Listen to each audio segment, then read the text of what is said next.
You've just had your CPSR back and you're ready to do your labels.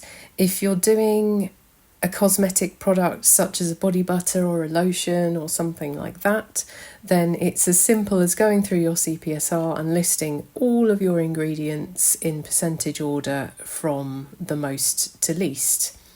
However, if you're doing a soap like me, it's a little bit more complicated because we have to go by the saponified values.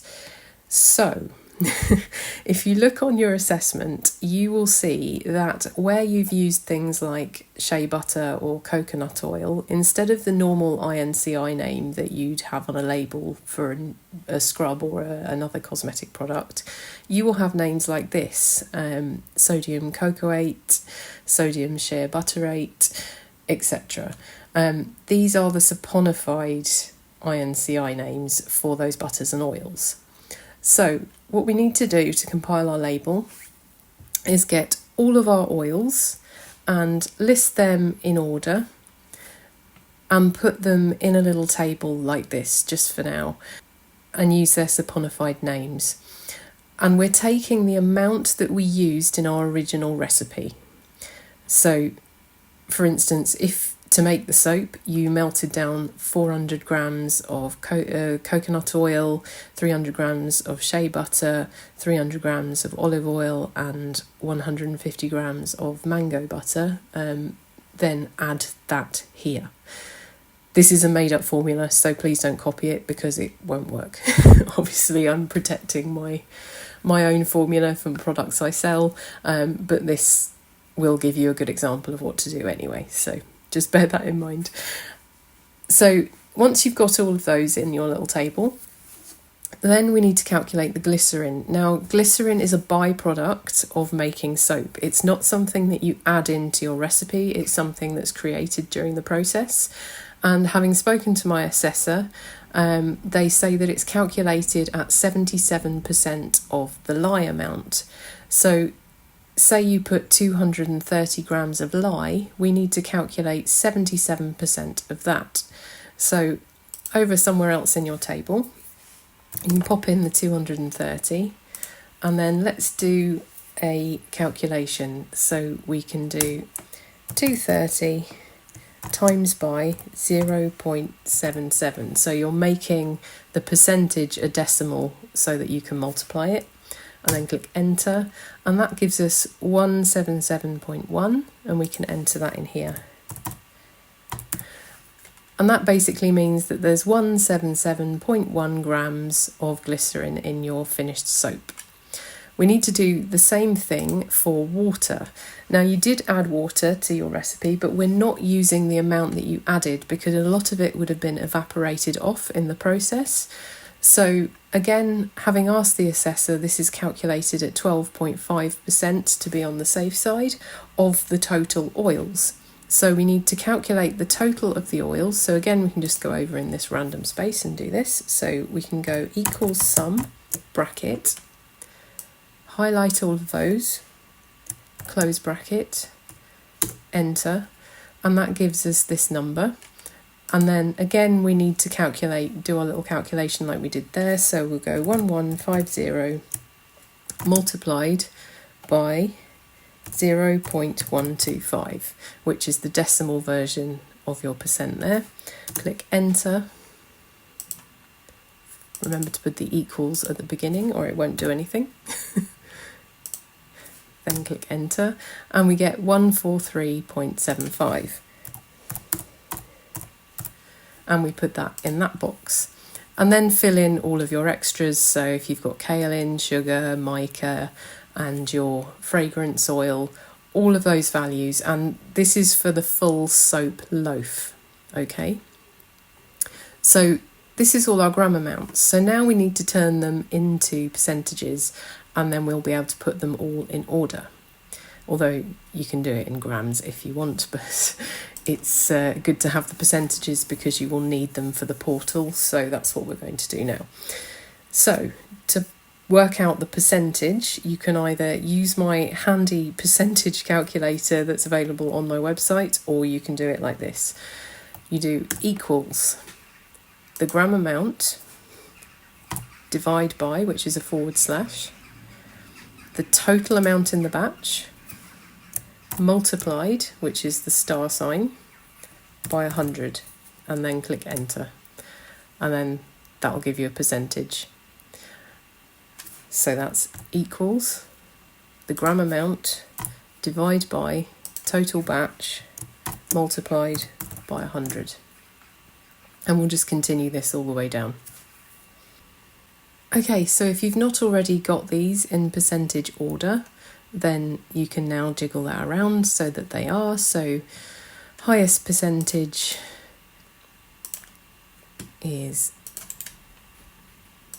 that one. And there we go. And then you have your list in order. And then all you need to do is just make sure that you have the correct INCI names, CI names for everything there. And then that is your ingredients list. The next thing you need to do is go and calculate your allergens. And these are done by, basically, you look at the allergen sheet that your suppliers will provide you with. And then we need to do a calculation. So I'll show you how to do that now. Now we need to calculate our allergens. I have an allergen calculator on my website if you want to use that. It does make life a little easier. There's an EU and a UK version because at the moment the UK version looks like this. The EU version has a lot more allergens on it. You can go by the EU one if you're in the UK. If you sell in the EU or you just want to be on the absolute safe side, it's up to you. What you need to do is get your allergen sheets from your fragrance oil supplier and then input all the numbers on the allergen sheet into a table like this next to the allergen that they represent. So in the neat fragrance oil, these are the numbers that will be available. These are the percent that is in the neat fragrance oil of that allergen.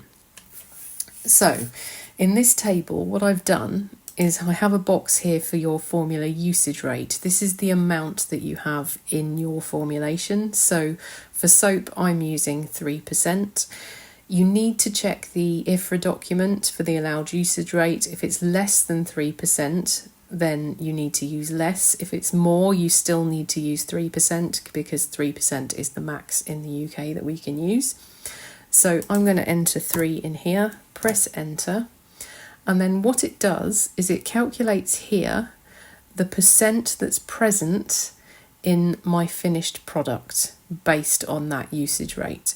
And then it highlights here for a rinse off or a leave on product whether or not I need to list it on the label based on these numbers here, because this is the limit that we're allowed for these types of products of allergens before we have to declare them. So what this calculation is, the formula usage rate, divide by 100, then multiply by the percent present in the allergen sheet, so these,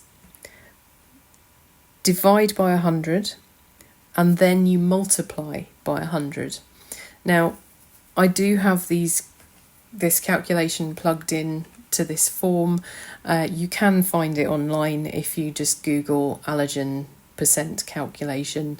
You will be able to find it online and you can work it out for yourself. The reason I made this table is because it's so much quicker when you can just plug in your numbers and then click a button and there you go, you know what to list on your product. In my case, I've got 3 that I need to list because soap is a rinse-off product. So I'm going to take those 3 from here and then we're going to list them on our label. And that's all you need to do. And I'll show you how to put them on your label in a moment. Here's my demo label. So we're going to get the information that we've just gathered. And if I go back to my spreadsheet, I'm going to get the list of ingredients that I had on my spreadsheet plus the allergens that I have just put in there because we got them from our allergen sheet. So let's just copy that, come back to my lovely label. I'm doing this in Canva because I find it quite easy to work with. I'm just going to paste in there, and I will need to do a little bit of tidying up. You might want to capitalise more words, you might want to change the font, whatever you want to do. This is your label, so you can make it look however you want, so long as you have all the information there and it's clearly legible. I'd written humectant there to remind myself, and you'll see when I do the portal later why I've done that. Mica, we're not writing mica, what we need are the CI numbers. So we need to find out the CI numbers for our particular colorants. So to do that, you can go to one of the websites that you use to order your colours. So for me, I get a lot of them from the Soapery. I'll just pick a random colour here. Obviously use the one that's actually in your product. Now you'll see at the bottom, they normally list the CI numbers that are included. So I'm just going to copy that. And we're going to paste that here. You'll see I've got a CI number here. That's the CI number for kaolin, so that's one ingredient listed there. And then, yeah, we've got the CI numbers here. Just put CI in front, like so. And that is our ingredients list. And then here are our allergens. And what I normally do is prefix them with a star and then make them bold, because it just draws attention to them, to make sure that people don't miss them. And that is your ingredients list for our fake demo product. Other label things that you need to do, what it is. So if it's not obvious that it's a soap, so you might have made a whipped soap or something and called it shower fluff. Not everyone knows what shower fluff is, so make sure you are saying whipped soap as well as the name. And for me, it would just be, say, lemon meringue handmade soap bar. Scent profile, I do this, you don't have to do this, it's not a requirement. I just think it's nice to tell people a little bit about the scent profile. If you just want to write lemon handmade soap, that's fine. Your ingredients list, as we've just been through. How to use, should seem obvious, but you do need something there. Any things in your CPSR assessment that your assessor has suggested that you write on here, or told you that you have to write on here, such as not suitable for children under 3 years old, for external use only, etc. I do recommend, obviously, if they've said you have to put something, you do have to put it. If it's just a recommendation, I'd put it anyway. Always go with your assessor's recommendations. Then down here you need your RP details, so that'll be your company name, your website address, and then your place of business. This is your business address, your registered business address. This is so that your product is traceable. If Trading Standards or anyone needs to get hold of you, they need to be able to find the PIF at this address. And then you've got your weight. I tend to do grams and ounces because I sell to the USA as well.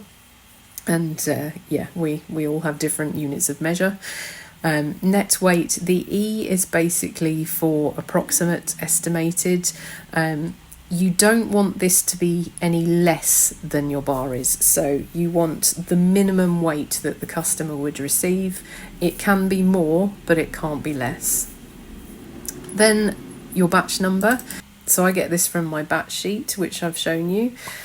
So we're going to call this demo bar 0908 2024 4. Let's say that was my batch number, that would go there, and that will change on your label before you print it every single time you make a batch. If you want to put your batch number on another way, say you get your labels printed elsewhere, and you don't want to keep having them reprinted and you don't print them yourself, then you could use another type of label with the batch number specifically, like a sticker printer or something. As long as the batch number is on the product somewhere around the label, that's fine. It's just, it has to be on the product. And then you need your period after opening or expiry. This is for when you'd use the period after opening if a product is good, say, for about 30 months, like soap is. It's going to be fine regardless, but once they open it, they have 6 months to use it. And this number is based on my stability. It doesn't mean that the soap will go bad after 6 months. It simply means it's kind of best in that time frame because scent fades, colour fades, etc.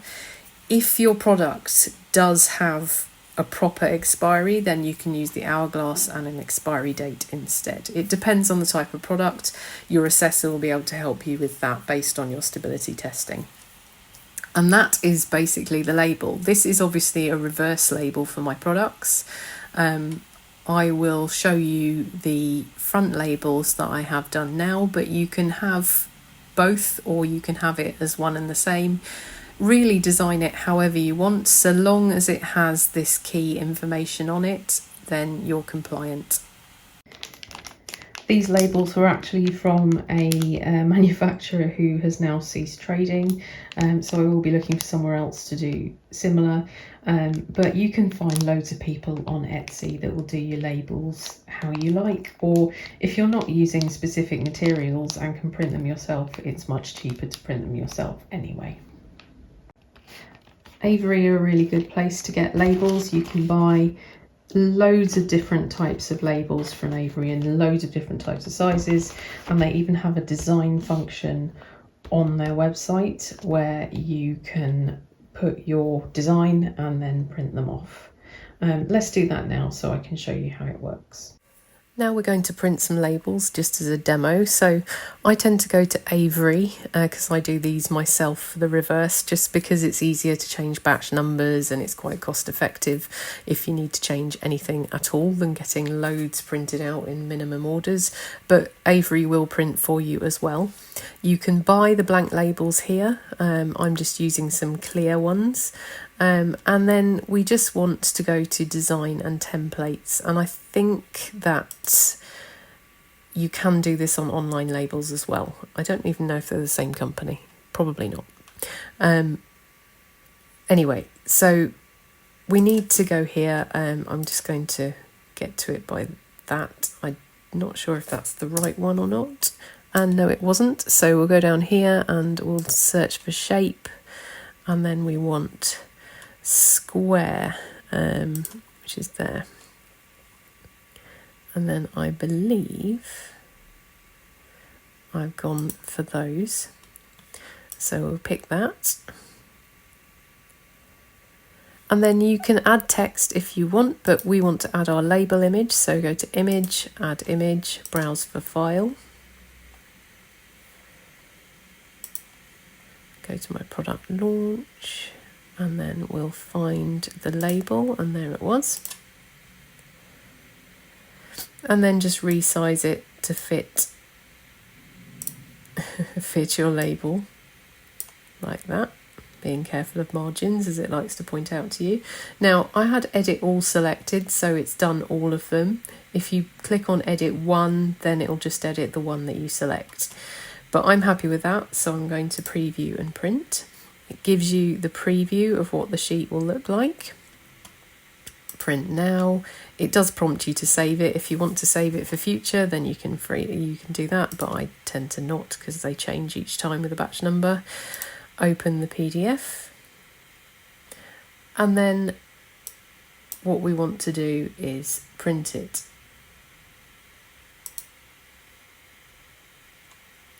And then just select your printer, make sure your properties are all set. Now, when you go into printer properties, it's best to select transparency and labels to make sure that it prints without scratching off, and you will need a laser printer to do this. It won't work with an inkjet. And this is basically to make sure your labels are waterproof, scratch-proof, etc. So we'll now go to print. And I don't have any label printing paper loaded at the moment, so this is just going to print on normal paper, but it will give you an idea of what it looks like. So here are our labels. I've actually printed these on the wrong size label template, so they are a bit small, but that's kind of how it'll look on your label printer. What you need to decide now when they're printed, if this was your template of labels and these were your labels, you'd likely be thinking that these are a bit small. So you'd either need to look at increasing the font, or you need to use the book symbol to indicate that the customer should find the information on the website. So I may add that as well, I'm not sure. But this is just kind of an example of how you'd go about that. And then these are ready to then go on the back of your products. A little extra I wanted to show you was this that I was kindly sent by Print Peak to review for you. I really like it, and actually I think it's a game changer, because those of you that want your own logo branding on your packaging, little images, things like that, or to put little messages or something inside the lid of a box that you're sending to someone, or you want your own branded tissue paper with your logo on it, yes, it'll be a tiny bit of work, but this lets you do it. So let's load a cartridge and I'll show you how it works. So you get these cartridge packs. They do all sorts of colours. This one's black, but I did note on their website they have even got white, which is amazing, because that means that if you've got coloured packaging and you want white branding on it, that'll come out really well. So that's quite exciting. And then you take that off. That sort of protects the cartridge. And then we flip back that, and then this loads in that way. Sits down there, and then you clip this back up, so that's snug in there, and then you power on. You do have to make sure that you've charged it, and then let's delete what I had there already. Basically, you have this little interface and your little thing, and I can go to add, and it gives me various things. I've got barcodes and things like that I can add. So if you want to barcode things, that is really, really useful. I'm just going to go to text, and I'm just going to say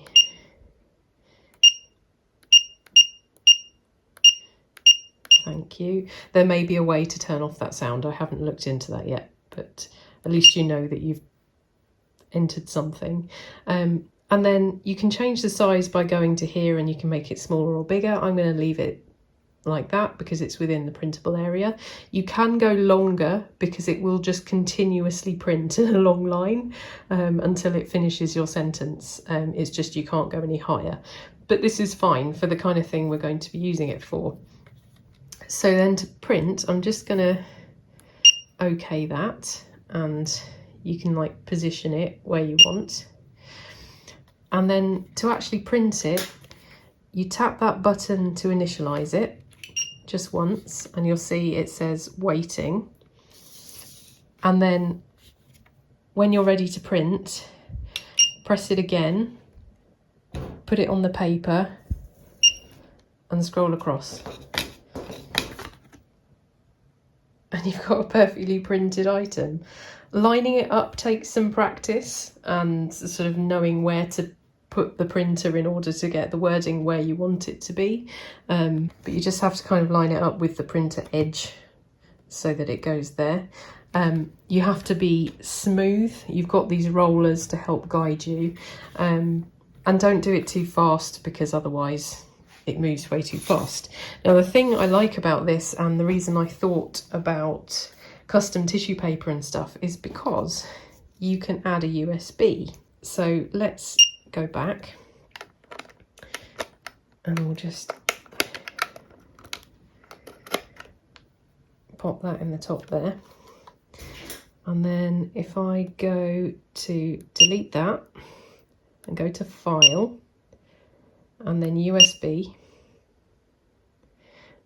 and go to the end, go to the file I created, And then I had a JPEG. It has to be a JPEG. If it's a PNG, I've found it doesn't recognise it. So make sure you upload a JPEG of your logo if you want. Tap open. And then it is here, it's just way too big. So what we need to do is resize it. So we go to edit and then resize it. And make sure you do both if you want it to keep its proportions. And there you can see it's changed it, and there's my logo. So now I can click OK, press the button to initialize, press it again to print, and we'll line it up roughly with where I want to print it and go across. And I have my logo.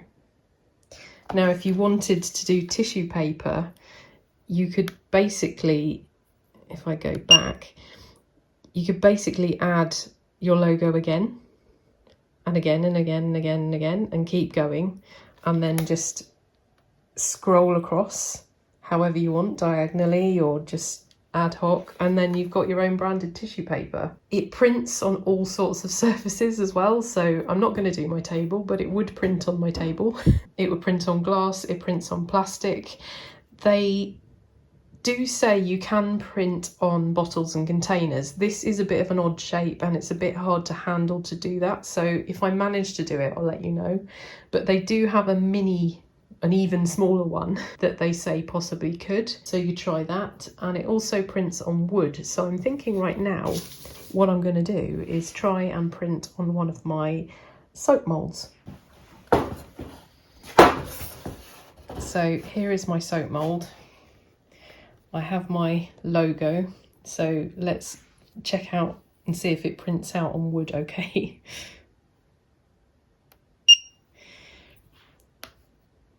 I'm going to move it to the middle a little bit and see what that does. And then press to initiate, press again. Reviga on the wood. So if I resize that and I get used to sort of where to put that, that's really good. And then I can really put anything on here, like little logos, you can barcode, you can use it for your batch codes for all your products. If you can like have a label on your products already and you want to print directly onto that, as long as it's a surface that you can manage to print on, then you can do your barcode labels and your batch code labels and everything. So this is brilliant. Thank you very much to Print Peak for sending me this. That was a really cool surprise, and I'm going to use this a lot, I can tell. So yeah, just a little extra. If you guys are interested, there is a link below, because yeah, this might be useful to some of you. So I hope you found that helpful. Let me know if you have any questions in the comments. Thanks to all my patrons as usual. Thank you for everyone else that's watching this series. I hope it's been really useful for you. The next video in the series is coming very soon. I'm editing it at this very moment, and it's all about going through the portal step by step. So watch out for that, and I'll see you then.